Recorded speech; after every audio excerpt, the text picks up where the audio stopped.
Welcome, bunch of you who are here. Jennifer, welcome.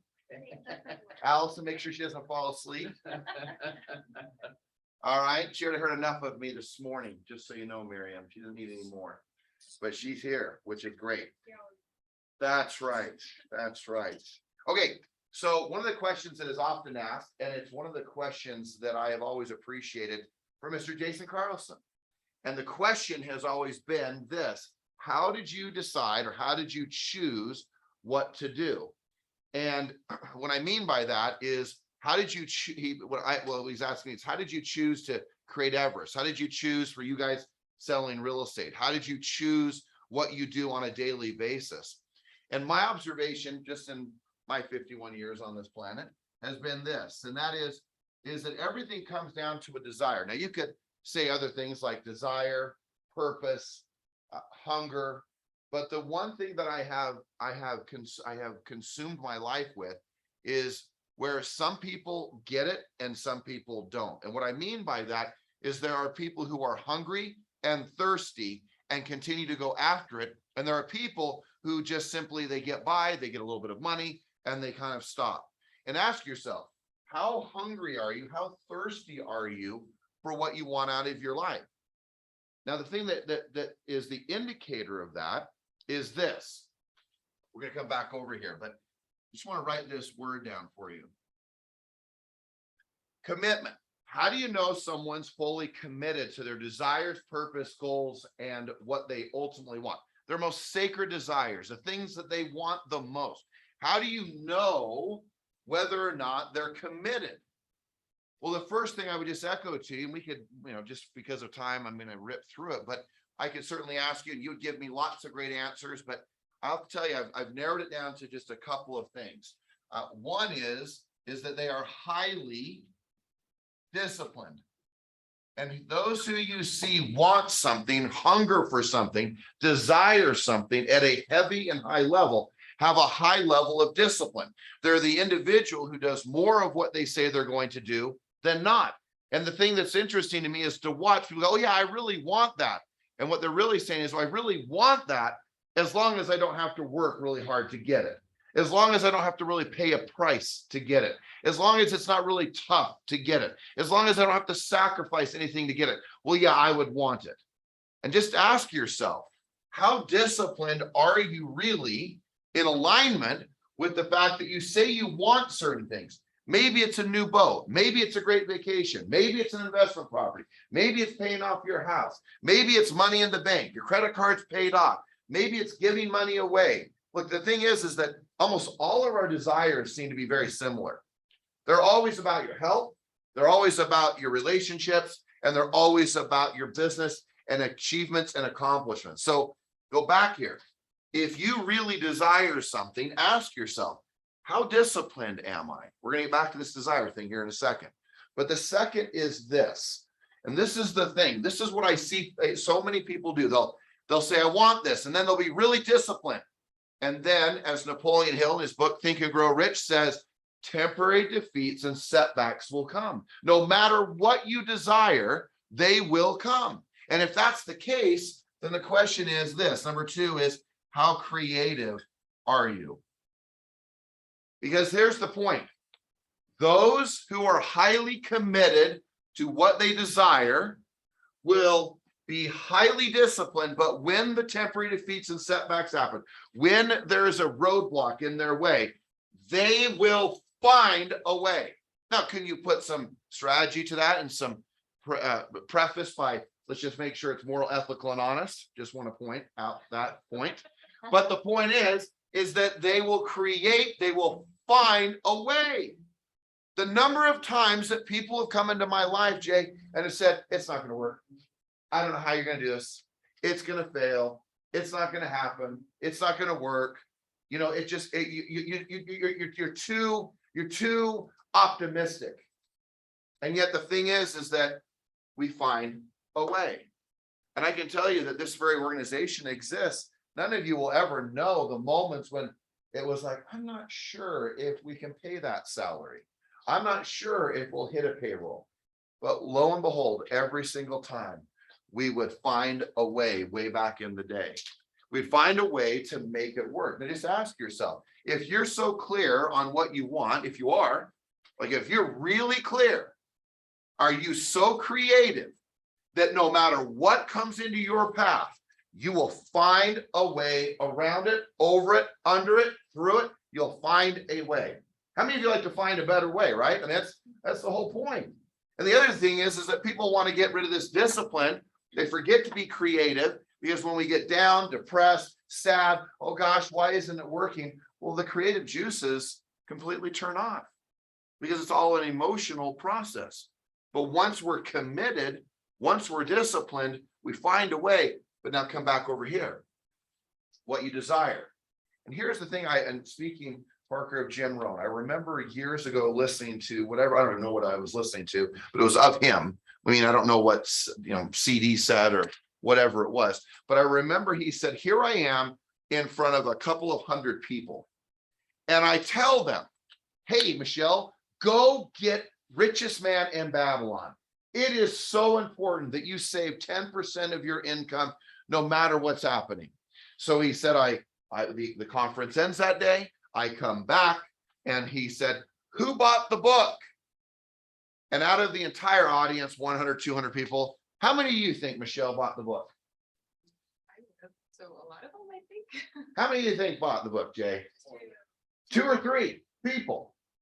And he said, I used to try to just absolutely rack my brain over the idea as to why is it that some people will go do it, go get the disciplines and the creativity to find a way because they desire something so badly and others won't. And he said, I stopped figuring it out. Well, Miriam, I didn't stop trying to figure it out. And I've realized that there are 2 fundamentals that increase our desire. But I want to remind you of something. Anything that you desire in your life, it's always this. If you have a high level of desire, I guarantee you, you will have a high level of discipline. They go hand in hand. If your discipline is waning, if your discipline is not where you want it to be, if your health isn't where you want it to be, if your relationships aren't where you want them to be, if your business isn't where you want it to be, I can promise you it has so much to do with these 2 things right here. Discipline is what desire is what fuels discipline. It is the key. So when you find yourself disconnected to the activities of the day, when you find yourself wondering and questioning whether or not you can make it in a day, or can you prospect in the day, just ask yourself. Most of the time, it's because you forgot what you want. It's always an indicator. When you forget what you deeply desire, you will lose the disciplines of the day. So how do you stay connected? Now, I don't think I necessarily can fix anybody, but I do know that these are a few things that have helped me over the years. And here's the first one. Attend/participate in events. What I've realized over the years is that like a morning meeting or an Elevate that's coming up in October or November, or my best example of always giving this is just jazz tickets and jazz games. And if you're a jazz fan, I always like to sit on, maybe the first 3, 4, 5 rows for the few games that I go. And I remember years ago, I would go when I was way up, what you might say, even the nosebleed sections of the Vivint Center. And back then it was the Delta Center. And I remember going all the way down and looking around and saying, hey, I will be here. And what I found is that the more I became familiar with what I wanted, to where the last jazz game I went to against Golden State, or no, Dallas Mavericks, and I'm sitting down the second row, and I'm sitting right next, some of you'll appreciate this, and of course I get a selfie with a gentleman by the name of Razvan, first name Elder, some of you will know what I mean by that. And he was the right hand of John Huntsman. That was kind of fun. I kneeled down and go, can I take a photo with you? I'm like, boom. And there's Razvan, man. He's on the front row and I'm right behind him. I'm thinking, man, life's a little better down here. And I remember back in the day when I was in my 20s, I would stand down at the bottom of the court and I'd look around and like, I will be here one day. Now, that's one portion of just participation or attend events, because I know that when I attend a seminar, a conference, or here's a good example. How many of you have gone to a Tony Robbins event? Do you feel better? Do you want to do more after that? Of course you do. You hunger and you start to thirst for more because you start to see that more is possible.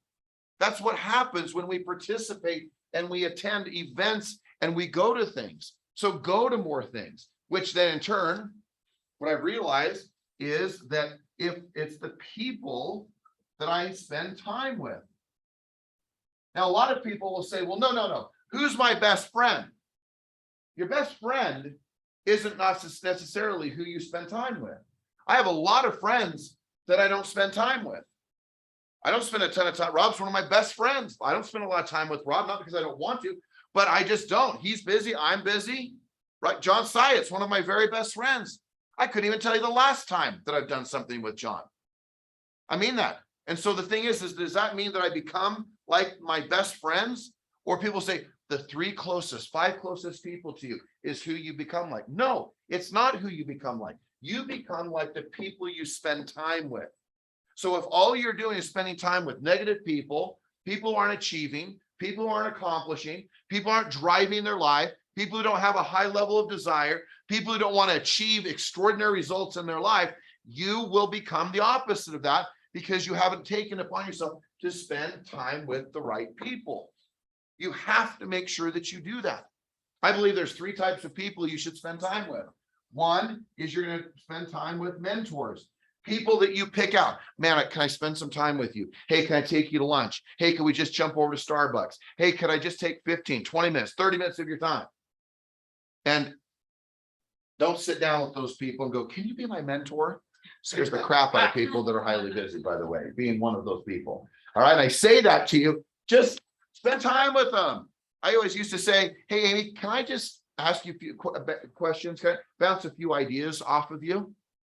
And of course, I'm like, they're always like, well, sure.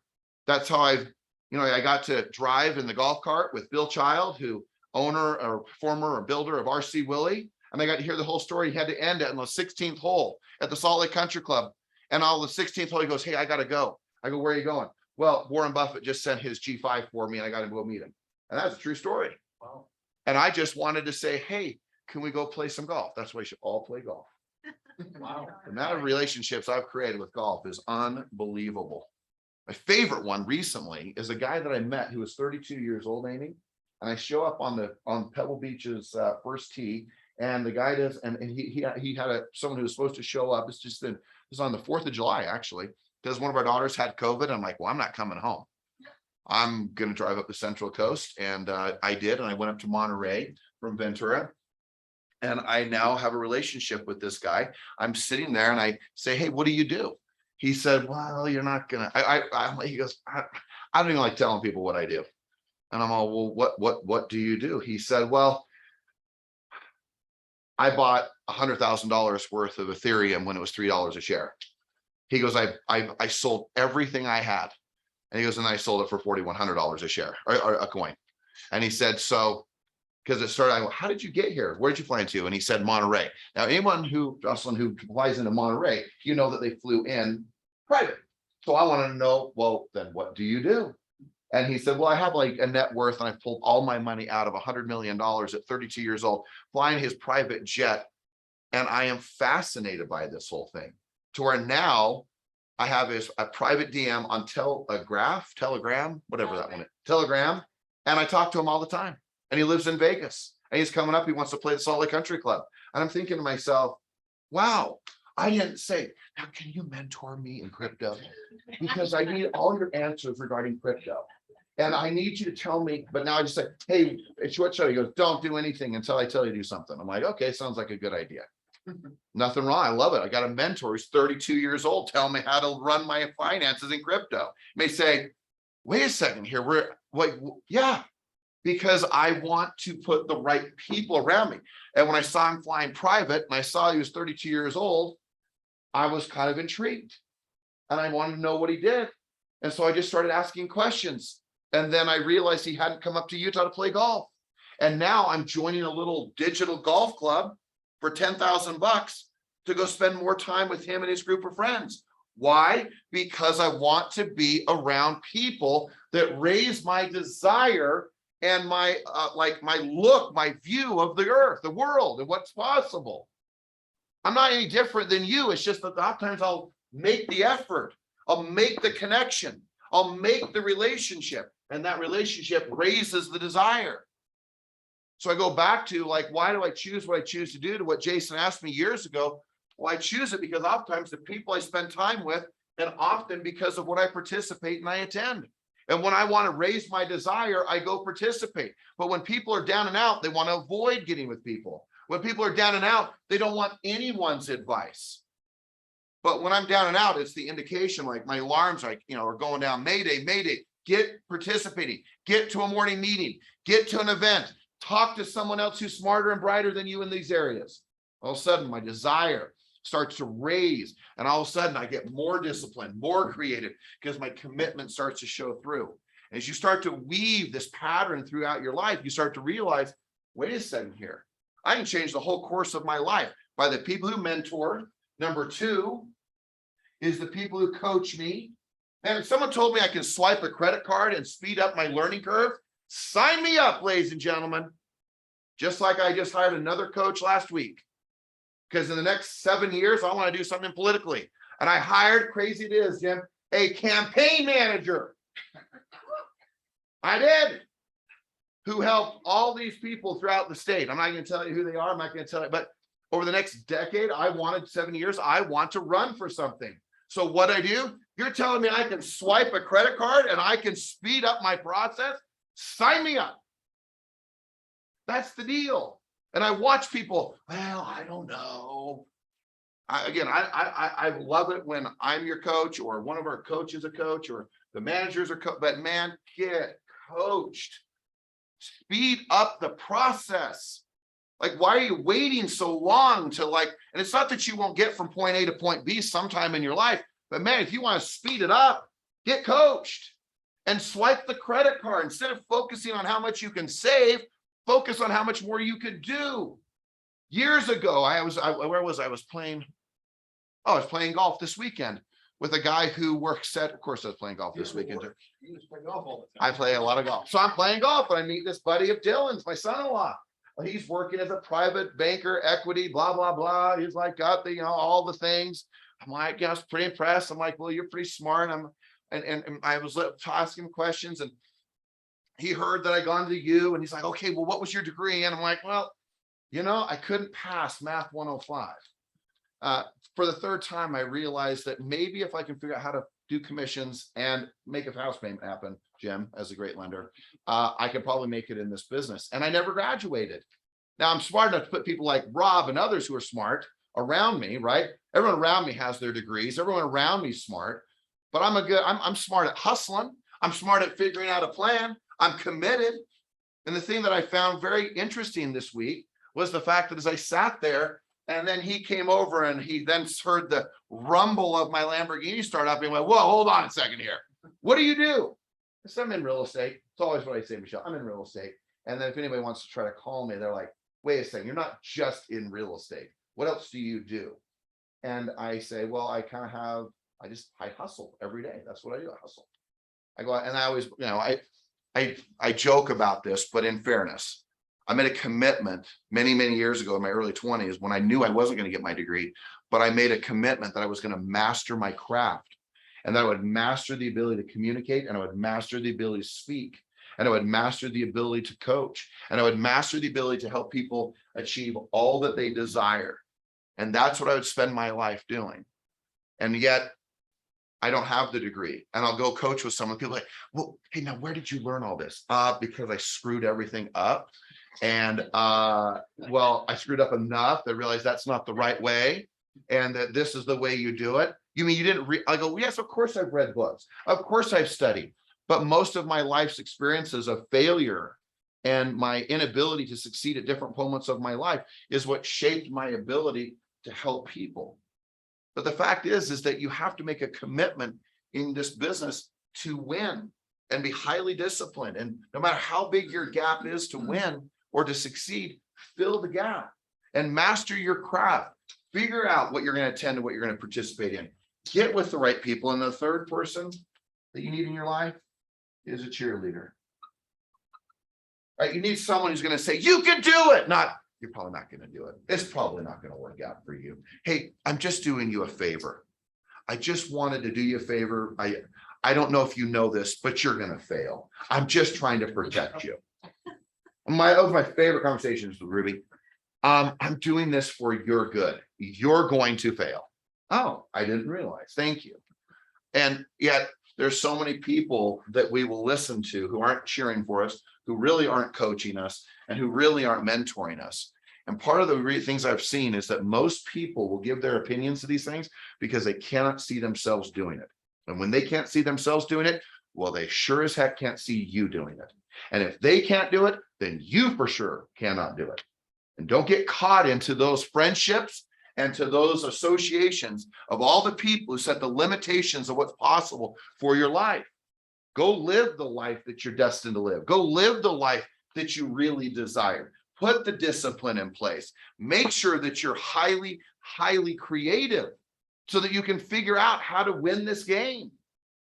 There's no limitations to the game of real estate. That's the thing that's so fascinating. And yet people will put all these limitations, and all of a sudden they go earn 100,000, or they go earn 200, or they go earn 300, or then they go to 500, and they stay there forever because they have not put together the idea that there's more and there's growth that can happen. And I just tell you that if you're not growing, you are dying. I know you've heard that before, but you have to make a commitment that wherever you are, a better question that I often ask myself is, what's next? What is next? Just sell 3 more homes than last year. Come on. Think bigger than that. If I can just, I remember when I was a young man, if I could just earn more than my dad, which was $60,000. Today, that is comical, not because I didn't have respect for my dad and what he did, but because I was thinking so small. Just remember, desire is what fuels discipline. And if you allow yourself to forget about what you want your life to be and what it can be, what it should be, what you want it to be, then you will fall into that place where people don't do anything. They just exist. Don't be that person. So I go back to just, as we wrap up, I just would ask you, and any comments that he has, but I would just ask you that, ask you to ask yourself, what do you want? What do you really desire? And do you pick what you want and then you go, oh, but I have to do blank, blank, blank, blank, blank. Oh, I don't know if I'm willing to do that. So you're taking notes, just write this down. What do I want? What do I have to do to get it? And number 3, is it worth it? And only you can answer that. But man, get clear on what you want. That's why we do. Write down 10 things you're grateful for. Write down 10 things that you want. That's why we do that every morning, because so many of us forget. Number 1, what do I want? What do I desire? Number 2, what do I have to do to get it? And a simple question. Is it worth it? Is it worth living your dreams? Because here's the deal. Either way, you've heard this. Either way, it's going to be painful, the pain of regret or the pain of discipline. Just choose. But the pain of regret is all about excuses. It's all about why you didn't and shouldn't and coulda, but didn't. And people will even give you all the reasons of justification, and they'll pat you on the back and go, hey, it's okay. I know you didn't need to. You shouldn't have to do that because of all of these things. All these reasons that have come into your life for why you haven't succeeded. And they might be so valid. But I would just challenge you that it's not worth that. What's worth it is the discipline, the pain, the sacrifice, what is needed to become who you're ultimately supposed to be. But that desire has to fuel you. So get with the right people, get with the people that are cheering, get with the people who are coaching, get with the mentors that you want to be with. Then spend time with people who are going to raise you to a higher level of desire and accomplishment. And as you do so, all of a sudden you'll start to realize, man, I am committed. I'm committed with my discipline. And when there's a roadblock or a temporary defeat, I will stop at nothing to get it. All right? Deal? Deal. All right. Go live the life you're supposed to live. That's the problem. I watch all over the place. People just settling, just complacency or discouragement, or they're down or out. Man, there is answers everywhere. Right? There's no problems. There's only solutions yet to be found. Remember that. There are no problems. There are no solutions yet to be found. If you aren't setting enough appointments, find the solution. If you aren't doing and taking listings or putting buyers under contract, find the solution. There's a solution. But most of you will just give up. And I'm not trying to be critical, but so many people will give up. They'll just like, wow, it just wasn't my thing. I need to go do something different. Really? No, what it really means is you lack the discipline and the creativity, and you forgot what fuels you, because discipline is fueling desire, and desire fuels discipline, and they all go hand in hand. Okay? Any thoughts, comments? Love it. Ruby, any thoughts? I can be the cheerleader for you if you need something. That's right. Okay, guys. It's gonna be a great day. Here we go.